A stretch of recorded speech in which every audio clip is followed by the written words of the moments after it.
a whole new thing. So there's just kind of like fear of the unknown, like wanting something that is more familiar and known to you.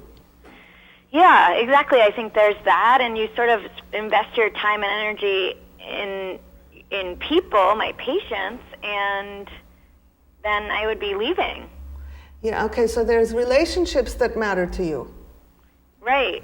And I have one other thing, too. I have a partner who, like, maybe if I took this other job, there'd be a commitment, a time commitment, and maybe we don't want to stay in this town. And my partner is affected by that decision. So there is, I'm still not hearing everything. So the thing about the partner is that there might be an effect in terms of you would need to move to another town? No, sorry, that we currently live in this town, but we would have to stay here longer if I took this job.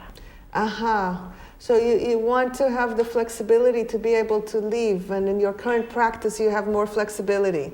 Exactly. Okay, so what we're going to do here is we're going to have each of the two people who are in the cast be one of your parts and engage the two parts in conversation with each other, and you will listen. And I'd like to ask Ellen if you would take on the part that has the dream of service. Okay. And is there anything you'd like to hear from Liz to be able to be that part of her? If you have any questions to Liz. No, I think I have it. Okay, how about you? Can you be the part that is wanting the familiarity and the flexibility and the stability and To stay. to stay? I think so. You need to ask Liz anything? Maybe besides this, could you say like 2 sentences about the job that you're doing right now, just so I get a sense of it? Well, I'm sharing an office with a very good friend of mine, and I do primary care family medicine in an outpatient setting. And primary care? Outpatient family practice. Okay. And she hears very often that? No, she has a friend that she shares an office with. Oh. Okay? Okay.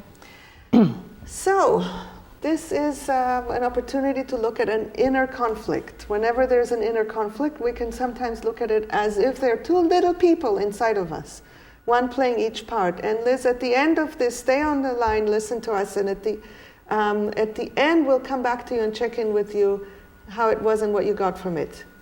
Okay. All right.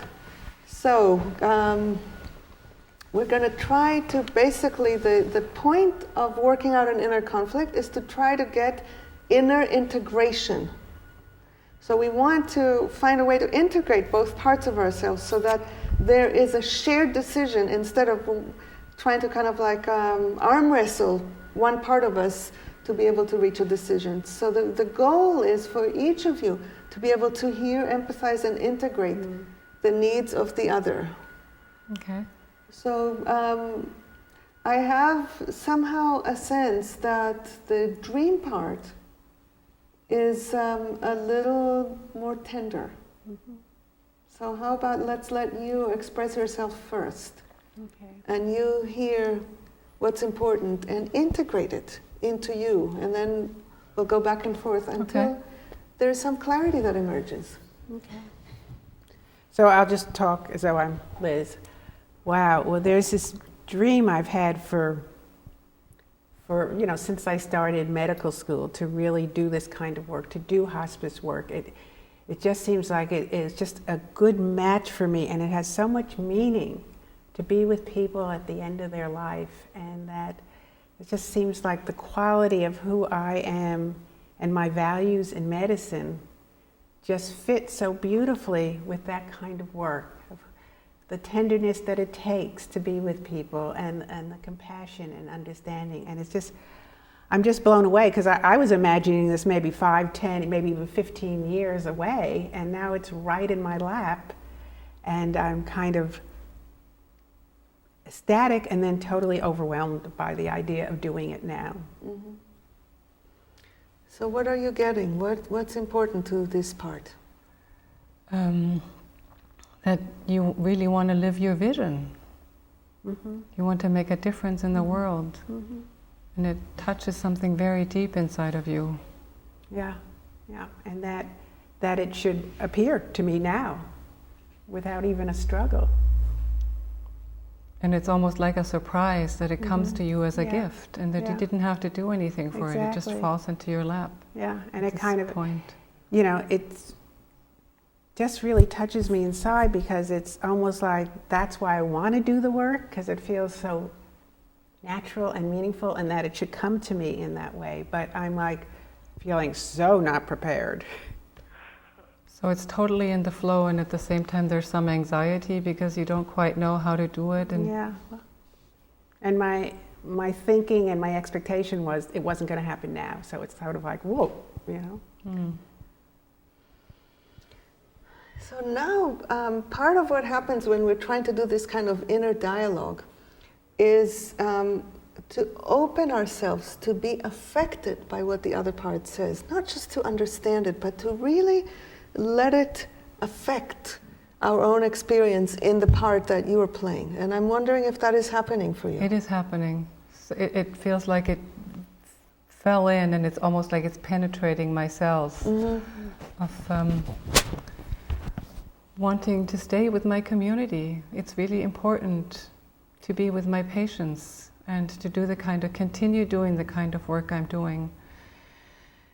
And hearing the dream that you're talking about and the vision, even though it's really important, it feels like it's small in comparison to what you want to accomplish. So you are affected, you're kind of like more open, more available to the possibility, where previously you were really kind of like scared and really dubious about it. I was very scared because I really want the care for my patients and for the community that I've been working in so much, and also the care for my partner that I'm sharing the office with. That's really important. I want to be reliable, and the job gives me a certain flexibility, and I don't know if the other job would. So I want to keep that. It feels like it's a safe place that I've created in my life. One of the things that I'm noticing is that as you are continuing to talk, the polarity between you is starting to dissolve a little bit. In other words, you were talking about the excitement, but you also have overwhelm. And you were talking about the desire for, all the things that you talked about, but you're also feeling more open to the possibility. And as you go back and forth, you probably will converge more and more. So let's go to you and see, what are you hearing from this other part of you?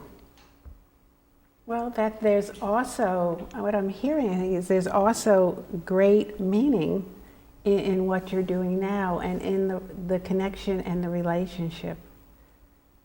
Yeah, there is. Okay. A lot of it touched me the way you said it, so I smiled. Yeah, and that you had assigned meaning to this other work, which really is there for you, but you're discovering the meaning that you have currently, and something also about the predictability of it and the structure of it, and some choice that you have in this now that is very appealing.